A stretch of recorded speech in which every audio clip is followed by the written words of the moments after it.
All right, man. Detroit Lions defeat the Carolina Panthers at home as expected. That was a 10-point favorites. Now, obviously, they covered that with ease. I thought it was a game. I thought it was potentially could be a trap game. I thought Carolina was better than that. I mean, that defense, used to be pretty solid. I like the quarterback. Obviously, over the years, they haven't done a great job at protecting their quarterbacks, and that seems still to be the issue with them. Um, but I mean, and then obviously, you always got the SOL that's hovering over the Lions franchise. So that's always kind of going, you know, hover over the franchise. But came out Carolina mounted a little bit of offense. They got the ball first, got down there, and I believe did they turn it over? They had some turnovers in this game. I believe that hold on, I'm gonna tell you exactly what happened. But I believe they turned it over, punted it or something. And we got the ball back and golf go right down the field and in 3 plays and it was a big run by David Montgomery to cap it off. Um, they did a hell of a job today. Had a touchdown to Sam Laporta. Him and Sam Laporta, was clicking since t-shirts and short camp, and it seemed like it translated over to the regular season. They really clicking and got vibrations, unlike Jared Goff and Jameson Williams when I get there as well too, which it just don't look like. I know it's early in the process. I know people starting to say now they're telling me, well, he shouldn't have played last year, and I said that from the freaking beginning. Um, but I mean, it is what it is. But Montgomery, seeing why Gibbs ain't getting in the game. Montgomery is really good. I knew that coming out of Iowa State. They underutilized him in Chicago a ton, and when they leaned on him, they actually was doing pretty well. But had a touchdown, a big run to Montgomery, had a big touchdown to two touchdowns. Sam Laporta, one was off like a flea flicker, a reverse flea flicker. That was dope. Um, Golf rushed for a touchdown. uh, threw one to Josh Reynolds that was beautiful in the back of the end zone. They really clicked and got some good vibes going there.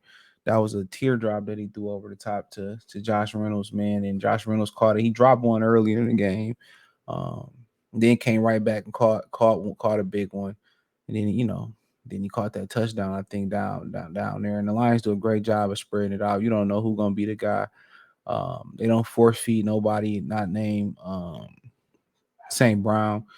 And any concern I had, I mean, usually we do a great job of shutting Adam Thielen down when he was in Minnesota. It seemed like they kind of made him the safety blanket for Bryce Young. We had some problems covering him. I mean, line him in the slot. He was getting lined up on safeties and all that, said. But, other than that, they shut the run down. They ran all over us last year. It seemed like they might have made a mistake getting rid of Steve Wilkes because with Steve Wilkes, it was a more of a, straight at you, we gonna run it down your throat, pause, um, type of offense. So that's one thing you got when they was with Steve Wilkes. They was more gutter, they was more savage. And I think with a rookie quarterback, that's good for him to be able to lean on is the savagery of running that football. And right now they had 23 combined rush attempts. And two of them was by the quarterback, and one of them was on a quarterback sneak, which they call Andy Dalton in. You know what I'm saying? So he had 41 attempts to 23 rushing attempts, 41 passing attempts, 23 rushing. That's not going to cut it, especially if you want to protect him and you don't even think he's big enough to do quarterback sneaks. I think, what you need to do is you need to run the football and help your offensive line out. And they not feeding nobody. And I know Miles Sanders, one of the turnovers came off him turning the football over, and then Bryce Young threw 2 picks. That fumble really would turn the game, to be honest. By Miles Sanders. Craig Reynolds got in there as well too. They registered 2 sacks on golf. Yeah, you take that. One of them, Brian Burns is one of the best in the business. Um, so they created some pressure today, but overall, overall, once again they played well today. There was was it a touchdown that was on Jack? It was a penalty and a touchdown on Jack Campbell. The penalty was he hit Thielen past 5 yards, right around the 7 yard mark, which in college they let you get away with. And then he had the block and release touchdown that Bryce threw to Ian Thomas. No, was it shit? Who he threw that touchdown to? Tommy Tremble. I think it was a block and release, and he blocked and released, and Jack Campbell was looking for to stop the run. So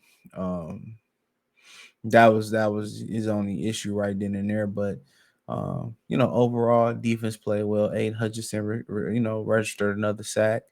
They only sacked Bryce Young once. He did a good job of getting the football out. But Aiden Hudson had the pick as well too. He had one of the athletic pick, which he got hurt in the thigh when they hit him low. I remember I was talking to a guy that played in the Chicago Bears back in the day. I think he played at Notre Dame. We used to work out together. And he was telling me how when he got to the league, they gave him a shoulder pads, helmets, all that stuff. He said, you had to request thigh pads and knee pads because players didn't wear thigh pads and knee pads. So that was crazy to me. He was saying players don't wear thigh pads and knee pads. So he had to request them. He said he wanted to put his thigh pads and knee pads on. So now you kind of got the girdles where you put them up under the pants, and they got the little padding. It ain't much padding in there at all. You know what I'm saying? So it ain't much padding in there at all. You know what I'm saying? So so that was kind of a little bit of an issue. Um, right there. But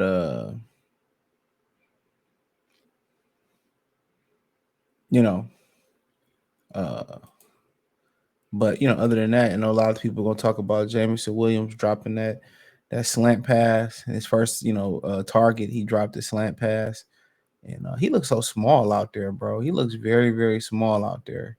Um, very small, like skinny, like and he built for speed. And I don't think you really want him going over the middle like St. Brown. He not built like that, but he had a slant route. He dropped it. I don't think he dropped it because he couldn't catch it. He dropped it because he seen that linebacker coming. He was well aware that linebacker was coming to clean his kitchen out. And at his size, I don't know what he ain't big at all. That dude got to be a buck 70, 75 at the most. They say he a buck 89. He don't look a buck 89. That dude look very, very skinny. Anytime you wear under a short sleeve shirt, a long sleeve shirt in your jersey, and they got a lot of room like that, he's a very small guy. So I think I really don't like the play design where you want to put him, on a slant route over the middle, especially if first play back. He did catch a little screen, and Marvin Jones just missed the block. Somebody was in my comments said, "But Jones is doing some great blocking." I mean, I don't pay you to come in here and block. We want you to block. We don't pay you to come in here and block. We pay you to come in here and catch the football. Which Marvin Jones caught a couple balls today, so he showed up a little bit. Uh, so shout out to my boy Marvin. But yeah, people gonna talk about J-Mo. He really approaching Ebron status. But the one thing that's saving that ass is that he ain't got his footing under him none. He ain't been able to hit no rhythm none. And on top of that, him and Golf don't have no connection. Laporta and Golf and Reynolds and Golf connection is, and St. Brown Golf connection is great. And I think they should just start. I know you don't want J-Mo just doing one thing, but I think they should just start him going vertical. Him and Josh Reynolds should just get vertical. That's what they should do. Just let them get vertical. Let everybody else work underneath and work the outside the hashes, inside the hashes. No trick plays, no nothing. Let that man get vertical. If it's a go route, if it's a comeback, if it's a skinny post corner, if it's deep ends, maybe a little bit of that. But they should just let him just go deep. They should let him do the deep routes and then work his way underneath. Randy Moss ain't do that underneath shit. I know he ain't Randy Moss. Randy Moss like 6'4", 6'5".